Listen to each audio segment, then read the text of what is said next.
Hello, everybody. Welcome back to episode 154 of the Guardian Project podcast. I'm your host, Andy, and I'm here to even the score. Oh, nice. The score nice. is 1-3. I was going to say the score was 2-2, and then I was like, that score is even. Well, that way you don't have to do anything. You just sit back and relax. The score has been evened. You're welcome. And I'm your other host, Mike. And all this new treasure creation and synergy we are seeing has me saying oof. Specifically collector oof, because I'm going to play it in every deck. Play it in every deck. Please listen carefully. And this is the podcast where we talk about all things Magic the Gathering. But mostly Commander. So we are getting a new Secret Lair from one of our new favorite companies, Beetle and Grimm. So we just within the last couple of months got the Kamigawa Neon Dynasty Platinum Edition that we got to open up. That was really, really cool. And they announced on Twitter that they are doing an MTG Secret Lair, and that launches on June 13th. But we don't know what it is. Yeah, I'm curious on if it's going to be something. It's got to be cards. I mean, obviously it's cards. Yeah. But I wonder if there's additional product that comes with it this time. I'm thinking like, so the one thing we know about Beetle and Grimm's in terms of Magic the Gathering is the Kamigawa Neon Dynasty Platinum Edition and Silver Editions that they made. But we assume that it's going to be relevant to a block that's coming out soon. So maybe Baldur's Gate, since they do tend to do a lot of Dungeons & Dragons stuff. So maybe some Baldur's Gate cards that are fashioned to the Beetle and Grimm's staff or something. Oh, wait, what if it's really popular cards, but in a variant of the D&D rulebook frame? Oh, I would like that. So like really popular commanders that clearly are not from a D&D set, but maybe with its own alternate D&D that would be very frame, right? So you could get like a Perforos. I mean, probably not Perforos. We've already had that in a Secret Lair, but a very popular one in Arcades, which is a dragon. So that'd be kind of cool in the special the player's handbook or whatever they call that frame. Yeah, it is really cool to see that, like, because I know we've played some Dungeons & Dragons campaigns within the Magic universe, so it's cool to see stat blocks for some of these characters and stuff in there. So definitely that would be... It would make sense. That would kind of make sense. That's our guess. So we'll probably I wonder if we'll find out ahead of June 13th or if it's going to be like, hey, live today, you can get this. Yeah. So if you are listening to this now, June 13th is in just a few weeks, but that is a Monday.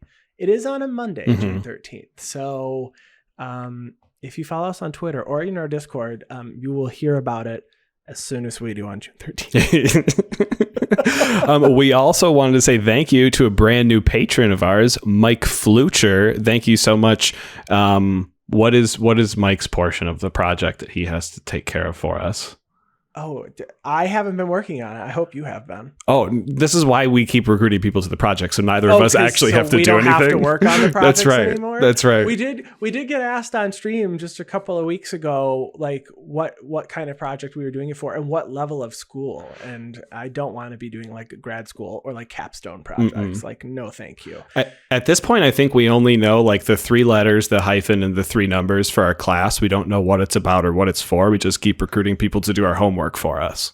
It's like it's COM like 415. Yeah, something like that. I don't know what communication 415 is, but I definitely remember signing up for those and going, well, it's on my list of required courses, so I guess I sign up for it at this time. And you show up and you learn what the course is. Then But in our case, we don't show up. We recruit other people to show up for us, so we can stay at home. But we did check Rate My Professor for them. That's true. So we kind of do a little bit of prep. We got you the best professor, but just so you know, all 3 options were pretty bad, and we're sorry. Yeah, but you did get the one with 4 chili peppers. Nice. So you know they are spicy. Spicy. And before we continue, Mike, thank you so much. And to everybody else who's listening to our show, we really, really appreciate that you are listening to us every single week, especially our patrons. If you want to support us, you can head to patreon.com/guardianprojectpod and donate for any dollar amount. And if you're looking for another way to support the podcast, whether you are listening to the podcast on Spotify or watching on YouTube, if you could subscribe, rate, review, and leave comments, we would be most appreciative. We're online on YouTube. We're on Instagram. We're on Twitter. You can email us at guardianprojectpod@gmail.com. Honestly, I almost stopped at we're online. You can just find us on the internet. So if you're looking for some more of our content, just Google us. You'll find all of our content there. Mike, what are we talking about this week? So this week we got a new segment that we're trying out. It's called When Did That Happen? Where we're going to look at cards that we didn't realize have been like steadily going up in price for various reasons. And we're going to see where they were and where they are today. Can I get a price check on some random cardboard?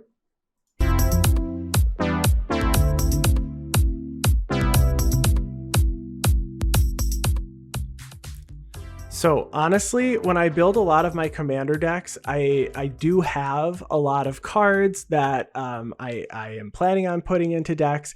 And when we were initially planning this segment, we said, well, let's take a look at cards that we had no idea were that expensive just because we already had our copy, or maybe we needed to buy another copy we haven't bought in 2 years. Mm-hmm. So we're really excited to share with you these revelations of cards that have gone up in price that we had literally no idea were this expensive.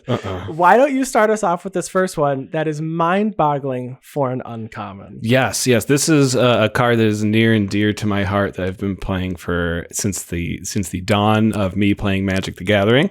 The dawn of time. The dawn of my time. 2017? 2017. 5 freaking years ago, by the way. And this is Bantus Monument. It's a 3 colorless legendary artifact that says black creature spells you cast cost 1 generic less to cast, and whenever you cast a creature spell, each opponent loses 1 life and you gain 1 life. And like Andy said, this is an uncommon from the Amonkhet set. It was around 14 cents just after release. Obviously, pre-release prices were, I think, around 50 cents or $1. But after release, it went down to 14 cents. But if you wanted Big money, 14 cents. If you wanted to pick up a copy today, it is $5.50. So, $5 doesn't seem like that much money, but coming up from 14 cents, I mean, that's a pretty huge multiplier, like a 50 times multiplier or something like that. So, I mean, the obvious place to play this is like mono black decks because it reduces the cost of your creatures. But honestly, that second part of the text says whenever you cast a creature spell, each opponent loses 1 life and you gain 1 life. So if you have some sort of like infinite combo with a Cloudstone Curio or something that allows you to bounce creatures back to your hand, maybe you have an Alurin that allows you to cast creatures with mana value 3 or less for free. You don't have to play this in a mono black deck. But again, majority of the people are going to. The reason I have so many of these cards is because I opened a lot of Amonkhet because it was the first set I ever played. So I have a ton of these on top of the fact that I am a very heavy mono black player. And so I've always played this card. And let me tell you, the drain triggers on this, even in just like a casual mono black deck, you're gonna drain 10 times with this card easily. I like that it's legendary, and I think that does matter. Yeah. That the permanent's legendary. It matters in some decks that I play. Like my Niambi Esteemed Speaker deck just wants to discard a card like this, and I can play that in Niambi. Even if I'm not casting a black creature spell in a blue-white deck, just whenever you cast a creature, I'm not running this in Niambi. But I do like cards like Oketra's Monument from the same cycle. Yeah, that's the one that creates 1/1 soldiers whenever you cast a creature spell. That's fantastic. Yeah, and it reduces the cost of your white creatures. Yeah. So this one, we saw a larger increase in cost here right after like Theros Beyond Death. We did see when Bantus Monument did rotate out of standard, it actually did go up in price to about $1, $2, something like that. But then Theros Beyond Death, as we know about our Theros blocks, they tend to really like their devotion decks and their monocolored decks. So it makes sense that after Theros Beyond Death, we saw a price increase to about $2.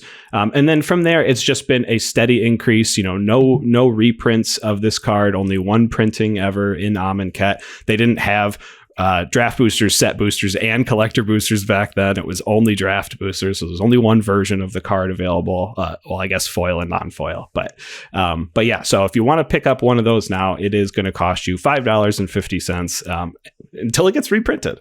The only reason I knew about this one being at this price was because last week when we talked about our sleeveless decks, I put this in my Xava Rakdos Blood Witch deck only because I I built it on a budget, which is really funny saying that we're talking about this not really being that budget for a deck that I'm building with no sleeves. So Sure. being $550. It was one of the top expensive cards in the deck. I think there were like 4 cards over $5, and this one was there.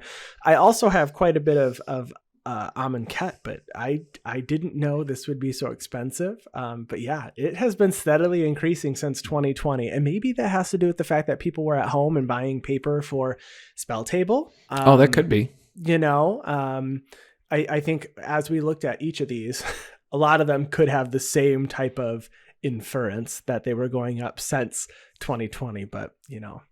Bantus Monument, really good.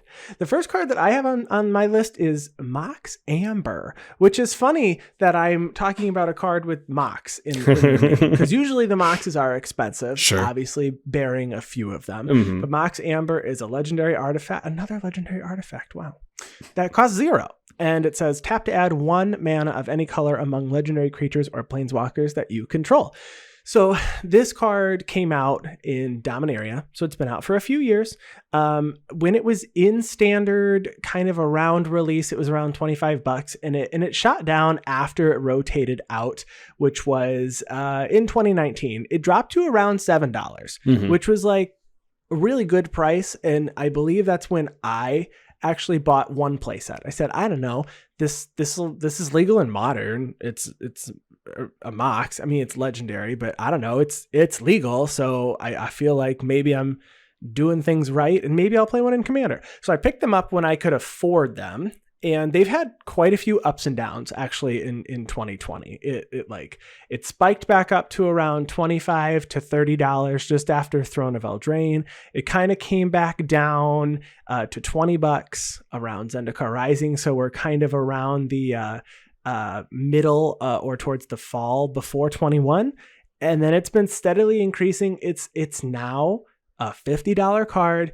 but I definitely think that Pioneer has something to do with this. You know, now it's being played in Pioneer, but it has really been rising a lot since Strixhaven. So I don't know if Strixhaven had anything to do with this specifically, but you know, after Strixhaven, we had Modern Horizons 2.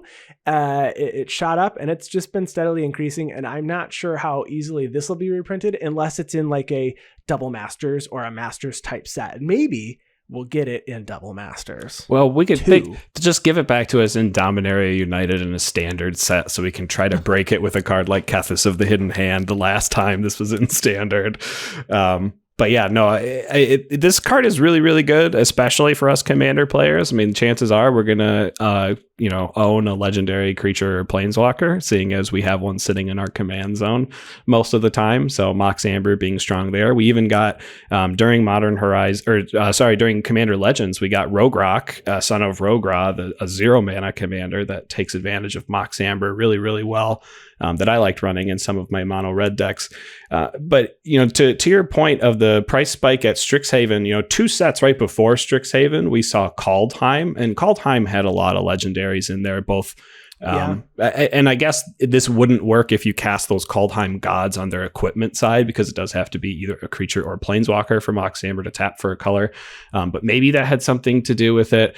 Or that was just the time when people pointed at Mox Amber and went, hey, this card should be way more expensive than it is. I don't know what decks in Pioneer it's being played in right now. Do you know if they're like, I know like Emery Lurker of the Lock was a card that it comboed with back when Throne of Eldraine was a thing. And I know people were trying that out in Modern and stuff. I don't know if maybe that's a play style also in Pioneer. They're both Pioneer legal cards.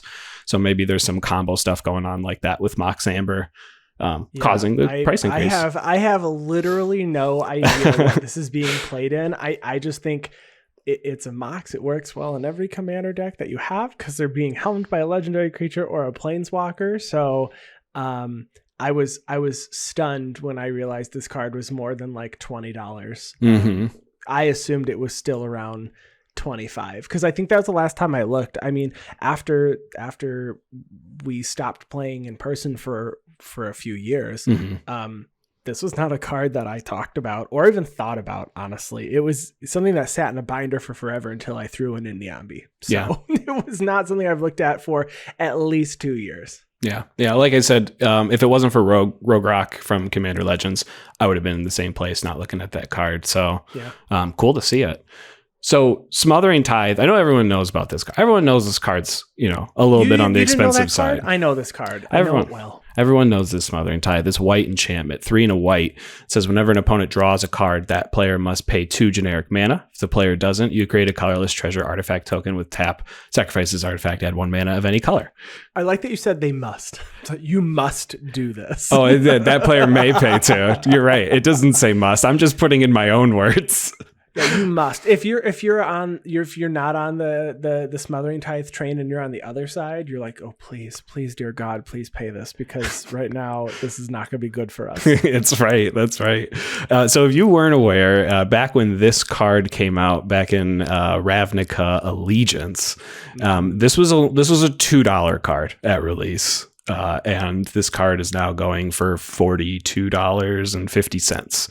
So it is a 21 times price increase on this card. And you may have known that this card was expensive, but the whole reason that I put on this is because I thought this card was like $20 to $30, not a $42 card.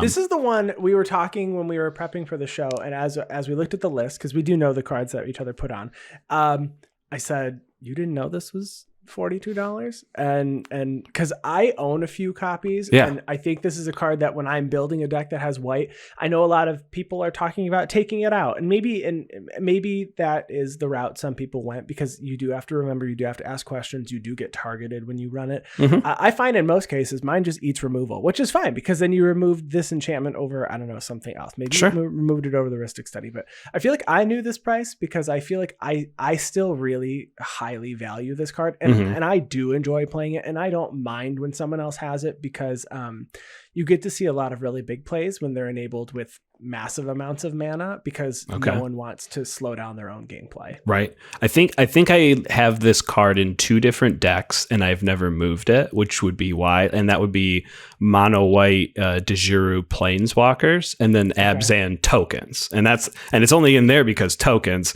and then mono white just kind of needs help sometimes with ramp. So that's why I have it in those 2 decks, and I've never moved them around. So that's probably why I didn't see the price increasing and increasing and increasing. But as we know, we keep seeing more and more treasure synergies being printed in Magic the Gathering. So a lot.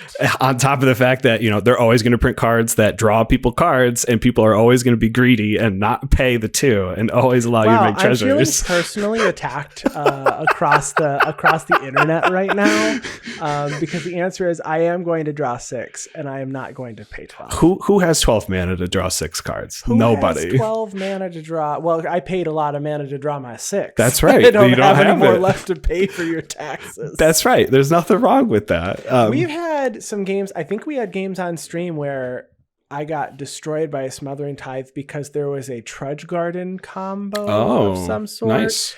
Look it up on one of our we could find it, but it's on YouTube, and it happened. I forget the commander deck that was playing against me, but it was an Abzan deck, and I was out of life, and there was nothing I could do, and it was rough. So Smothering Tithe, it did go to $10 shortly after release, but it has slowly been creeping up. Around Ikoria, we saw it get close to about $20. And then between Zendikar Rising and Strixhaven, we just saw it shoot all the way up to $40 as people were getting really excited about building new commander decks, and treasure synergies just kept going up and up and up. And, we had AFR come out shortly after that, and that hit the dip, if you want to call it that, for, the $35 Smothering Tithe got down to. Down $10 whole to 35. And then AFR came out and said, hey, treasures are still really, really, really good. And then went, oh yeah, that's right, I should probably buy more copies of that card, Smothering Tithe. And on top of the fact that it has never seen a reprint other than Throne of Eldraine promo packs, which is a very, very limited printing, not a very relevant one. That is why the price keeps going up. And Wizards, we need a reprint. We really do. Oh man, do we? Yeah, we're gonna see so much more. That's okay. It's okay. The first commander on our list here, a card that I had I had no idea it was more than $5 at this point, is Auralia the War Leader. So this is one of the first mythics that I ever opened. So this came out in Gate Crash. The card itself, I don't want to say on release because it was like $12 out the gate and then it shot up to $20. Mm-hmm. But by the time we made it to Dragon's Maze, so 2 sets later, it had gone down to $5 and it stayed around $5 from 2013 all the way to 2020, when it started raising up after War of the Spark. I don't know what happened during War of the Spark that, maybe just could have just been going up over, the course of time, just popularity in general. But we saw its first initial spike right around Strixhaven to $23. It kind of came back down to $18, and then it shot up at Neon Dynasty to $32.85. And this is a regular non-foil printing of Auralia the War Leader, which, by the way, has had 2 reprints. It was in From the Vault Angels, and it was also in the Guilds of Ravnica guild kit. So if you bought those they were like 60 card decks that had like a really nice enamel pin. It was also in that with an alternate foil artwork, I believe. I'm not sure if that one was foil, I guess. But so this has had 3 printings, and the regular version has shot up to $30. Yeah. I swear to you, this was a $5 card a week ago. Like, if you had asked me, either you have to give me all your money, mm-hmm. or not, and is over under Auralia $8, I would have been like, under. Yeah, I would have give you all my money. Yeah, no, there's no doubt in my mind. I totally agree. It would have been under. But I guess if you look at it, Boros wasn't a very popular commander deck color scheme, unless it was like artifacts or something. And this is Angels. And I'm sure there's a few Boros Angels decks out there, or just generic combat, I suppose. But when Strixhaven came out, we saw a lot of support for this new 2-color combination called Lorehold, which is, just way, way, way better than Boros. So maybe that has something to do with it. Maybe Lorehold support, more card draw, more ramp and everything, as people are more willing to build these red-white commander decks. And Auralia came out. And on top of it, when Kamigawa and Neon Dynasty came out, there actually was a new infinite combo that fits within Auralia War Leader's color combination with Mirror Box and Splinter Twins. Mirror Box being the brand new card from Kamigawa Neon Dynasty that's just going to allow all the copies of your Auralia the War Leader that you're making with Splinter Twin get bigger and bigger and bigger to, I think when we did an episode on it, so go back and listen to our Kamigawa Neon Dynasty Commander Spellbook episode. But I think we talked about how it was doing like nearly infinite damage with that combo or something. So hopefully that's the reason why that spiked at the end, and the fact that there's, they're not printing it again. Maybe, like you said, maybe in this next Double Masters, we'll see something like that, because Auralia does swing twice. So that is on theme for Double Masters. So hopefully we'll see something like that. All right. Ooh, spicy speculation. I'm not sure we'll see. I mean, 3 printings is quite a bit for a card to still be around $30. It's just a really popular commander. Taking a look, at least on EDHREC, it's the 11th. It's not even in the top 10. It's the 11th most popular red-white commander. So it's not even in the top. And by the way, the 11th most popular red-white commander has 1,100 plus decks. Okay. That's a lot for being that number compared to Oskier the Reconstructor, which is 5,200 decks. Auralia, I had no idea. When did that happen? It really did happen in 2020 and all the way up to 2022. So that's exactly when it happened. Yeah, very recently. Okay, so I cheated like I normally do on these list episodes. Oh, man. I know. And this next one item is actually 5 items. But they all go together, and you'll understand why. And these are the 5 different medallions that we have, each one pertaining to a specific one color in Magic, and helps reduce the casting cost of everything. They have seen a couple prints, so we're specifically going to talk about the Commander 2014 printing of Pearl Medallion, Sapphire Medallion, Jet Medallion, Ruby Medallion, and Emerald Medallion. Each one of these costs 2 generic mana, is an artifact, and the Pearl Pearl Medallion lets white spells cost 1 less. Sapphire is blue. Jet is black. Ruby is red. And Emerald is green.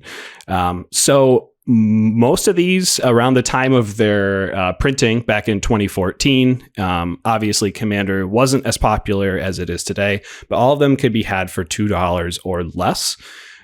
Where now today you can't get the Emerald Medallion is the most affordable one at $11, and you can't get any of the other ones for under $20. So Pearl Medallion is $24, Sapphire Medallion is $28, Jet Medallion is $34, Ruby Medallion is $32, and like I said, Emerald Medallion is $11. And that might have something to do with the fact that the green one, the Emerald Medallion, people don't tend to play a lot of artifacts in their mono green deck. Maybe they prefer to play, my creature that says green creature spells I cast costs 1 less to cast over an Emerald Medallion. But these medallions are huge, and not just in monocolored decks, but also in like 2 and 3 color decks to start reducing cost of your gold border cards gold frame cards and everything like that. Your multicolored cards. These medallions do have other printings. Pearl Medallion is the one that's been printed the least, even though it is not the most expensive. It's only been printed in Tempest and Commander 2014, where Sapphire has been printed on the list, so not a very substantial reprint. Jet Medallion also printed on the list. Again, all of these were printed originally in Tempest and then Commander 2014. Ruby Medallion was printed in Commander Anthologies Volume 2 from its 2014 Commander printing, so not a very significant reprint. And then Emerald Medallion, the same thing in the original Commander Anthology, so also not a significant reprint. So all of these cards are definitely, quote unquote, I know we don't like to use the word staples, but they're a card that you're definitely looking to put in your monocolor decks, unless I guess it's a devotion deck where every single one of your spells has all pips no matter what, in which case, good on you. That's a great deck. I want to see it, but these are going to be really good in your single color decks. I put them in all my decks. I only really have a lot of Jet Medallions sitting around. You have a lot? You have a lot of Jet Medallions? I have like 6 or 7 Jet Medallions sitting around. Ruby Medallions, I have the next amount with like 3 or 4. Emerald Medallions, I have 3 or 4. And then I don't know if I have a single Pearl or Sapphire Medallion. So the Ruby Medallion, that was that came in the pre-con of Doretti, right? Yes, it did. Okay, so I think that's the only reason I have a Ruby Medallion. I bought a Jet Medallion, and that is in my Jaren deck. But Sapphire, I opened, I believe it was from the list from New Capenna. Mm-hmm. It was either New Capenna or it was Neon Dynasty. I'm not sure if it is still on the list or if it was removed from the list, but that's why I own one. And I felt like a big winner getting a Sapphire Medallion on the list because it was also as expensive. And it wasn't like a 6-cent card from the list. Well, these are actually less expensive than they were a short amount of time ago. I mean, Sapphire Medallion was at $40 after the release of Call Time because of Orvar the All Form creating a bunch of different copies of Sapphire Medallion, making all of your spells basically cost 1 blue.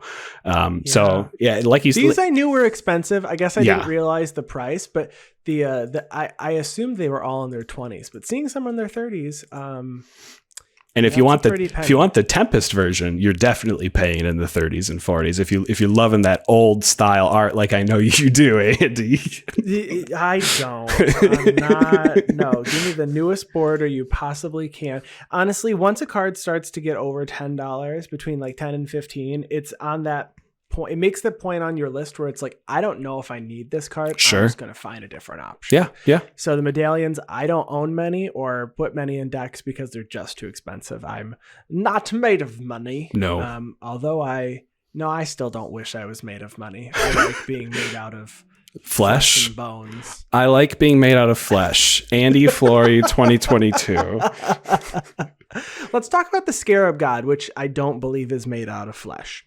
No. The Scarab God, a card that was a menace in Standard, was a menace in our play group because you played it. I'm kidding, but it was just really, really good. But a card that honestly was like $45 when it was legal and standard. After it rotated out, it started coming down, and it did get down to about $10, which is what I assume the Scarab God was literally at today, because it also got a reprinting in double masters. So I said, I mean, this card can't possibly be that expensive. So Theros Beyond Death came out, and it kind of went back up. It went up to around $30, but then it came back down to $10. And then, oops, we hit Midnight Hunt and Crimson Vow. And turns out zombies are a thing the Scarab God likes, because it cares about zombies. So the Scarab God is a 5/5 legendary god for 3 of blue and a black. It says at the beginning of your upkeep, each opponent loses X life, and you scry X, where X is the number of zombies you control. So you just want to have a bunch of zombies and make it to your upkeep.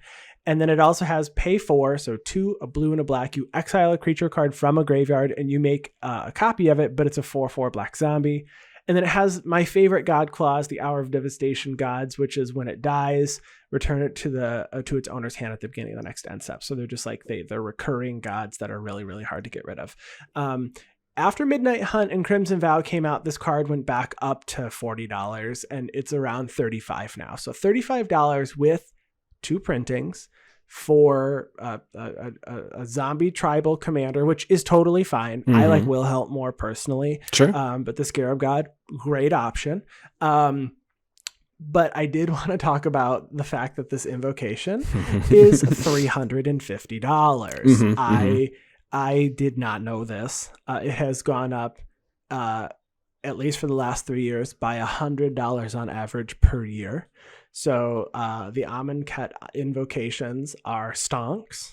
They are game stonks, is what I've learned. This is ridiculous. Yeah. The Locust God, I did not even look up for this, which is an invocation that I have. It's probably also ridiculous, because I feel like, I don't know, maybe I feel like the Locust God's played more because I play it. Maybe that's why I think that, because I see it, and I know that there's other content creators who built it and play it regularly on their streams or talk about it. But maybe the Scarab God really is more popular because it is a tribal deck. The Locust God is not tribal. It is just draw cards deck. Well, it could be, right? If you wanted to build it that way, you could try to build it insect tribal, but the problem is you don't start creating insects until you have your commander out, and the commander costs 6. So it might be difficult. Plus, insects might not be well supported in blue-red, I imagine. I did look up the Locust God. It is $154 for that invocation there. The Scarab God, surprisingly, is the most expensive invocation from Hour of Devastation and Amonkhet, even more expensive than the Force of Will invocation. So really, I wouldn't have guessed that either. No, definitely not. But very cool. I love Scarab God. I had been looking to pick up a Scarab God invocation for the past 4 years, and it has not reached a price that I'm comfortable with yet. Hey, I bet it will next year. As soon as they reprint $550. Yeah, if they reprint the invocations at common in like a Jumpstart booster box or something, then maybe I can pick one up for that price. But yeah, like you said, the Wilhelt deck came out, and I think a lot of people took Wilhelt and they went like, well, I could put Pauper Factory in here and combo, or I could replace Wilhelt with Scarab God and do value stuff. It's like, let's try value stuff and let's do it. Value stuff zombies is a lot of fun. It's not, in my opinion, it's not the strongest way to play zombies. I think combo is the strongest way to play zombies. And if you do have access to a Training Grounds, which is a card that's also steadily gone up in price since probably not on our list. It probably spiked at Strixhaven. Let's be honest. Everything seems to be doing it. But yeah, being able to get his activation down to just blue-black makes him very, very, very strong and scary. And if you do play with him, you'll probably never untap with Scarab God or with Scarab God with zombies. At least in my opinion, I think it's happened like once. Because I make sure you don't. I make sure you don't. I think personally. I think I did win the one time I did untap with it once, which makes sense. You did. Yeah. So definitely, if you're playing against Scarab God, don't take my word for it. Kill the Scarab God. Just do it. Take my word for it. Okay, so I found a land that I really, really like, and I play it in a lot of my commander decks that has gone up in price by 10 times. And it's a rare from Kaladesh called Inventor's Fair. So it's a legendary land, another legendary permanent on our list here, that says at the beginning of your upkeep, if you control 3 or more artifacts, you gain 1 life. The line of text on this card that no one ever remembers, including myself. No one ever gets it. No one ever gets it. Including myself. Honestly, I forgot it was there until I looked up the card and read it. Went, oh yeah, it does do that, doesn't it? Yep. Gain some life. Some more artifacts. So you could tap it to add a colorless to your mana pool. It doesn't come in tapped or anything, which is very cool. And it has another activated ability of pay 4 generic mana, tap it, and sacrifice it to search your library for an artifact card, reveal it, put it into your hand, and shuffle your library. But you can only activate this ability if you control 3 or more artifacts, especially in today's day and in age when you have treasures supported in literally all 5 colors. Controlling 3 artifacts shouldn't be that much of a problem, and chances are you have a very powerful artifact somewhere in your deck to use for a combo, or maybe it's a value piece, maybe it's a Chroma's Monument or something. I don't know, but I bet you have an artifact that you can look for. This is a really good card late game, because obviously it does. I call it costing 5 mana to do it, because you have to tap and sacrifice itself plus 4 other mana. So for 5 mana to go fetch for any artifact at instant speed at the end step right before your turn, you can do that and go to town. Go grab your Darksteel Forge. Go grab. I mean, it's just any artifact. It can be an artifact creature. Yeah, grab in your Shorikai vehicles deck. Go grab your Vest vehicle. Or, you could go grab Halo Fountain or Time Sieve now that, we have some new win conditions in Halo Fountain, or some new treasure synergy to help us take infinite turns with Time Sieve. I'm sure there's ways you could do it in less degenerate ways than I suggest, but you could just go get a Mind Stone. You could get a Soul Ring. How about a spell book that costs right out of your hand for 0 to make it so you don't have a maximum hand size? Maybe you really need that for some reason. The only deck that I played Inventor's Fair in was Rona, Disciple of Gix, which was my dedicated artifact deck. And I might have had this in Duretti Artifacts when I had that mono red deck, but it's been like 2 years since I played that Duretti deck. So sure. The Inventor's Fair is I have a box of there's literally with Sharpie written on it. It's called Commander Shells. Because if I ever want to rebuild that commander, I really did like how the decks were built. I left the core cards that don't fit into any other deck. Maybe I bet my Inventor's Fair is sitting with my Duretti deck still. I'm surprised you don't have it in Niambi, because I bet there's some good legendary artifacts for you to search in that deck. I don't. I actually think there's only the one that you pay 4 and you tap it, you put a historic card directly onto the battlefield. What's the card?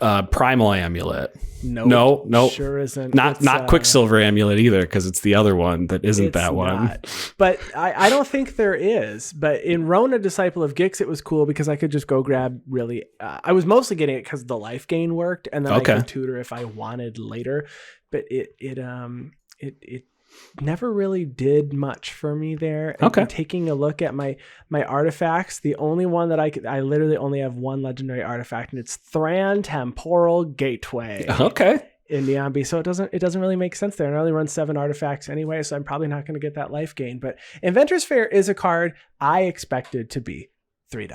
Yeah, but I'm sorry, Andy, but it is a $9 rare with the land reprint, because it was on the list. It was on the list. At some point. Yeah, I don't know which list. It was on the list starting in November of 2020, so just before Call Time. So it started with the Call Time set boosters. Wait, was that 2020 or 2021? I'm sorry, it was 20. I'm looking at November 2020 of when they announced that Inventor's Fair was going to be put on the list, and the prices for cards start tracking then, but it didn't get printed until Call Time set boosters. Okay, makes sense. Yeah, good stuff. The next card that I have is Starfield of Nyx, which is a card that I actually wasn't quite sure where it was going to be, because when I played with Starfield of Nyx, it was during Origins or after Origins, and Starfield of Nyx was really cool in Standard for all of 5 minutes, because there was this weird period where a set came out, and then when the next one came out, all of Theros rotated. So then Starfield of Nyx was still legal, but there was no more artifact. The enchantments weren't really there. So Starfield of Nyx is an enchantment for 4 and a white. It says at the beginning of your upkeep, you can return target enchantment card from your graveyard to the battlefield. It says as long as you control 5 or more enchantments, each other non-aura enchantment you control is a creature in addition to its other types and has base power and toughness each, equal to its mana value. I converted mana cost to mana value with my eyeballs right there. Good conversion of the conversion words. Yeah. It was like transposing music. It's like I'm a piano player. Oh. I don't play piano. Anyway, Starfield of Nyx is a really cool enchantment that I do run in my Satsuki Saga stack. That's really cool. And nice. I did run Starfield of Nyx when I had my Estrid enchantments deck. So Estrid is the Planeswalker in Bant colors that Estrid the Mast that cares about enchantments. So I ran it in both. I only have one copy. I don't have a foil copy or anything, but I assume this card was like $4 or $5, honestly. And the card is $18 now. When it came out, the card was around $2 from 2016 until sometime midway through 2018. And it went up, it looks like, after M19 came out. I don't know why, but then it kind of came back down to $5. And then after Theros Beyond Death, which makes sense because we had, I guess, some enchantments had come out, and then leading up to now, the card is at $18. It's I did not expect to see this card that expensive, and it only has a single printing, but it did spike when Neon Dynasty came out. So I'm not surprised to see that it did spike with the enchantment set. Yeah, with both of the enchantment set, right? Theros with all the god enchantments and Kamigawa. I did need to look up. I actually asked our judge in our Discord today about a ruling because I was interested. With Starfield of Nyx, you do have enchantment tokens, and I didn't even realize it because Estrid the Mask also makes enchantment tokens. When Starfield of Nyx reaches its threshold to create or to make all of your non-aura enchantments into creatures, if you do control enchantment tokens that are not copies of other enchantments, obviously, because then mana value gets converted over. They do end up getting overridden, their power and toughness, in case they are creatures. I guess the shrines from Goshen Tai, which is a brand new commander that we got from Kamigawa and Neon Dynasty set boosters only, that creates 1/1 colorless shrine enchantment creature tokens whenever Goshen Tai or another non-token shrine enters the battlefield.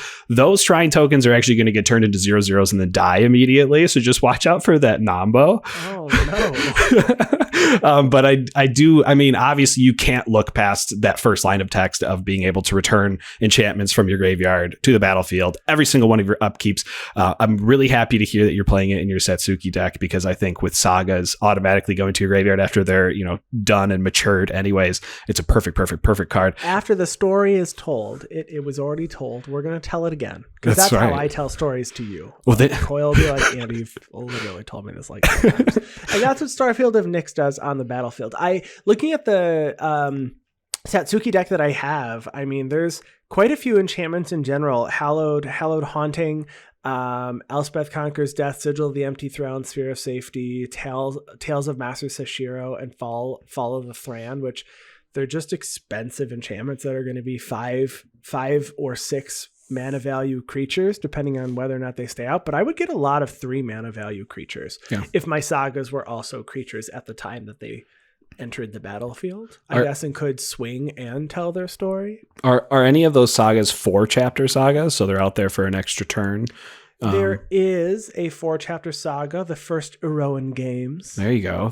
So that one you can swing for 2 turns with before it dies to its own lore counters. I believe it is the only 4-mana saga that I am running, and I actually don't know if there's other 4-mana sagas is not it's not really a thing. Like, there aren't a ton of them, right? So I don't think it's very popular. But I do also believe that it would turn my Urza Saga into dead.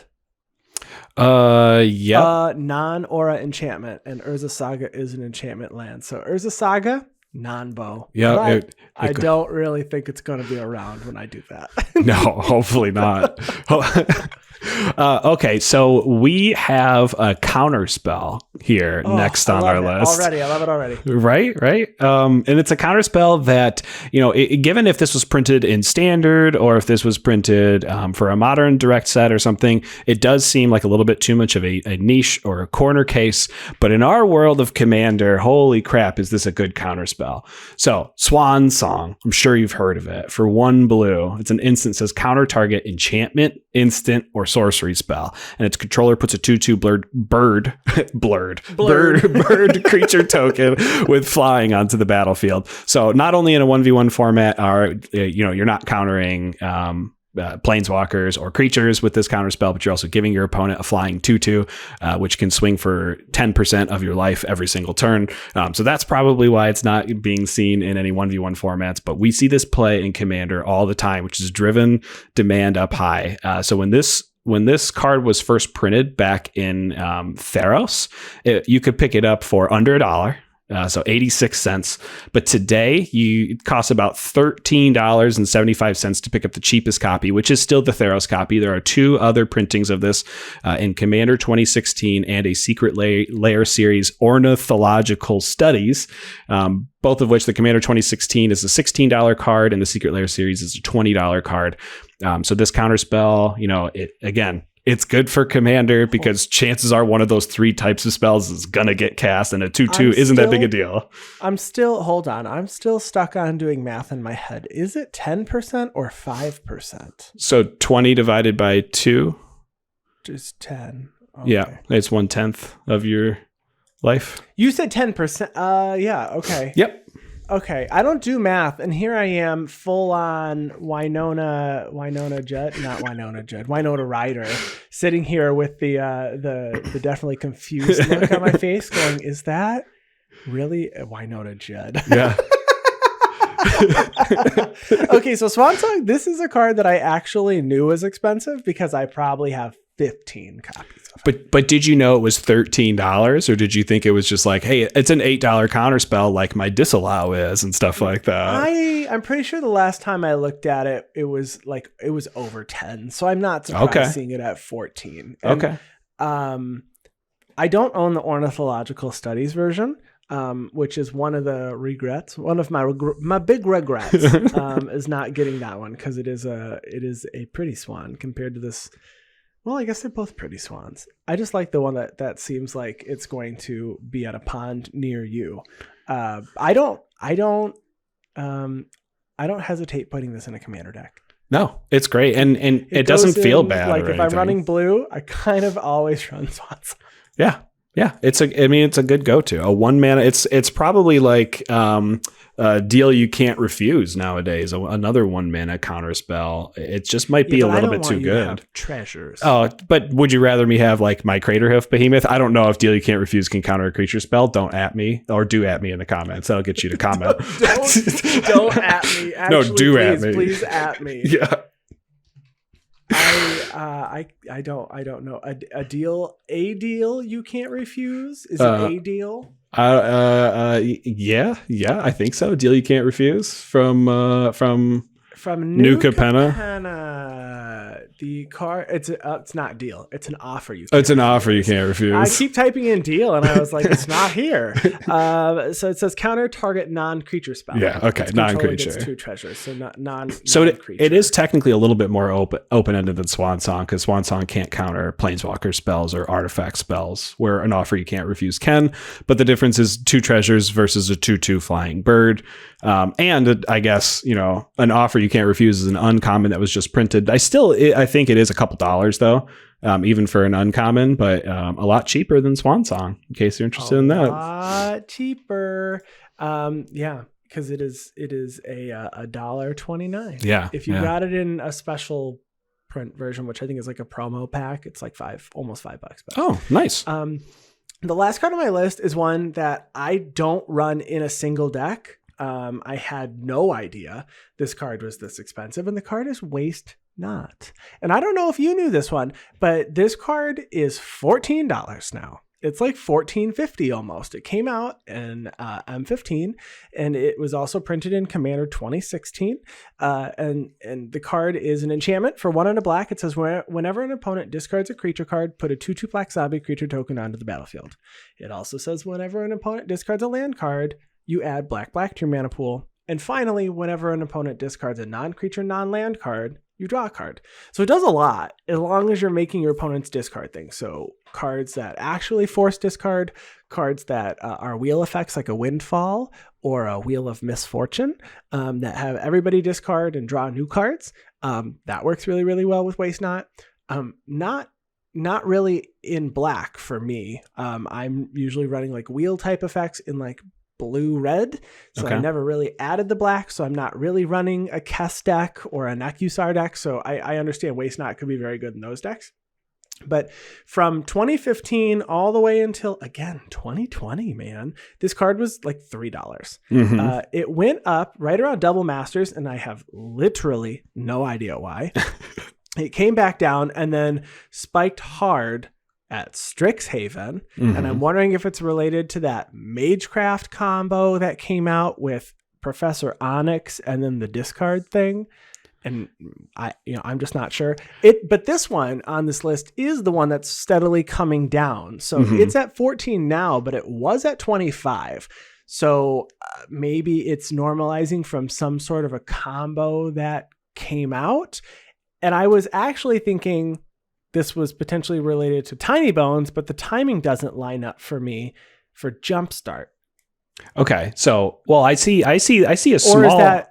Yeah, the small spike around Double Masters. That's Jumpstart. Yeah. So it went up, and I assume it went up for Jumpstart because of Tiny Bones. And then came back down because I've actually never played against or with the Tiny Bones deck. I think that people realized maybe this isn't so fun. So on top of the fact that it was so expensive just to try to get a Tiny Bones. Yeah, and maybe we should have looked at some Jumpstart cards too.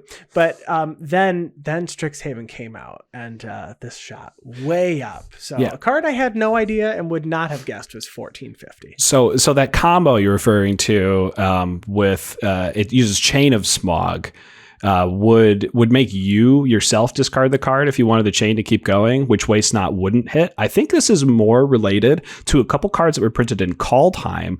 We have Turgrid, God of Fright, which cared about your opponents discarding cards and their creatures dying, and Kroxa, which also forced your opponents to discard cards on Enter the Battlefield. Okay. Which came out just before Strixhaven. So as people were building their commander decks between Kaldheim and Strixhaven, people were putting that stuff in. And there was definitely more discard synergies that were printed in Strixhaven 2. I know there's one that's being played in Standard a lot that makes someone discard 2 cards and then exiles their graveyard and stuff. So I know there was some really good discard synergies within the Silver Quill and Willow Dusk schools.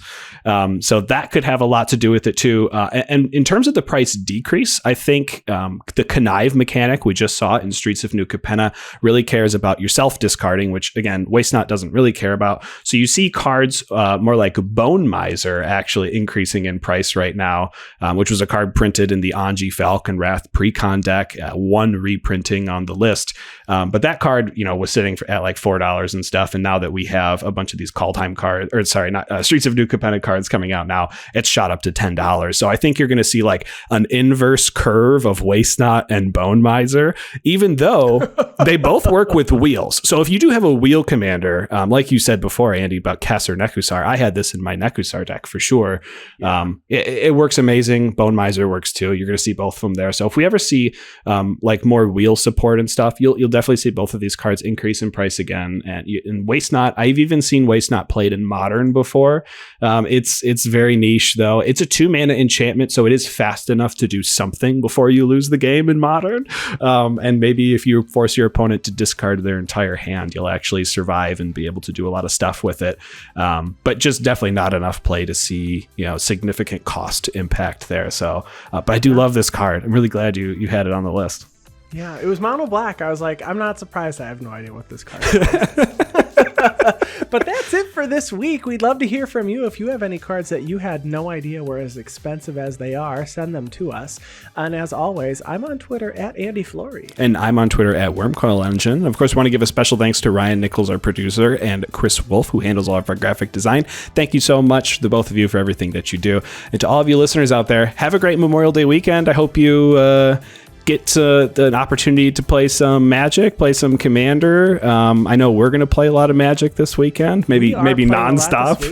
Yeah, like nonstop. We are actually getting together and for like 3 days. I'm so excited. It'll be a lot of fun. Everybody enjoy your weekend, and we'll be back next week. Bye-bye.